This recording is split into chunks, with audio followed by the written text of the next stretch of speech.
Hello everyone. So before we start, I want to say a couple of words about what is React Native. Now, I really like history, especially in software, so if this is boring for you, you can just skip this part and go straight to how to set up the environment. But if you're curious about why React Native has been so disruptive, listen on. So, first thing, why JavaScript? Around 15 years ago, there were two alternatives for web. So one was JavaScript, developed by Netscape, and the other one was developed by Microsoft.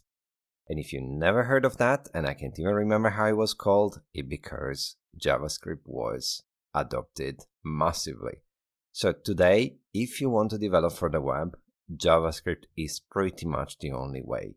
There are other experiments made by other companies like Google make Darts and Mozilla trying to make its own simplified version, but none of them really work globally.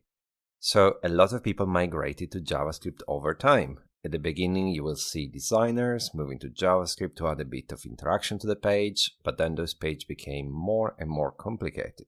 And these create a huge movement of strong developers who wanted to move to JavaScript. Now, is this good or is it bad? Well, for me as a developer, it's definitely good because JavaScript became more structured over time. The interesting part is, because it was called JavaScript, a lot of people thought it was connected to Java, and so did Recruiter. That's because recruiters sometimes have a basic understanding of the technologies they are hiring for. So they thought that JavaScript and Java were the same thing, but in reality, you need to understand JavaScript is a C language, not a Java language. So what happened when people coming from Java were moved to JavaScript?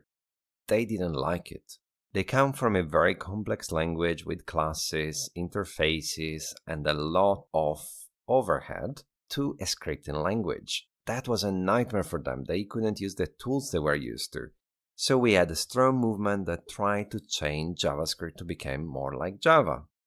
Now, why am I telling you all of this? To understand why React had a similar movement through time, moving from more functional to more class-based to more functional again. And that's because in recent time, more people came to JavaScript from Ruby and other functional languages.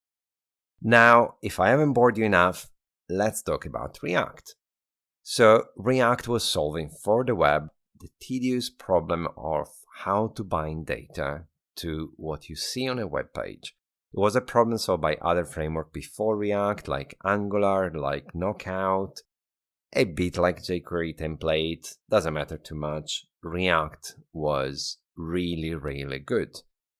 And so at a certain point, JavaScript people were able to develop from the web. And then they wanted to develop the backend of the web, and they created Node. And then they wanted to develop multi-thread application, and they create web work, and they create a lot of things. And if you think that's only web, it's not. Think about Arduino, which is non-JavaScript, and the answer is Nesperino, which is a JavaScript for the Internet of Things. Do I want spaceships to run on JavaScript? Definitely not, but I'm sure some people do, and so there's a JavaScript version of everything, except mobile. The only way to use JavaScript on mobile was using some wrapper which were incredibly slow and inefficient, like Cordova. Now, there was a huge community of JavaScript developers that were able to develop for pretty much everything, but not mobile. And mobile was a diversified system. So you had Android, iOS, and if you go back in time a bit, you have Symbian and Microsoft operating system. So at a certain point, Facebook, because Facebook created React, says, well, it would be amazing if we would be able to develop everything in JavaScript, because we are a web company. We have a lot of amazing JavaScript developers. We want to develop for mobile. Let's find a way to have a seamless experience that allow us to work pretty much like on a web, also on mobile devices. That was React Native. It wasn't the only thing at the time. There was another, for example, amazing idea that I saw presented a few years ago in London that was called NativeScript. It was pretty much as efficient as React Native. It was fast enough that you couldn't see the difference in any way between a native app and a native script app. But of course, Facebook has more ability to push their own system, and that's how we arrived to React Native.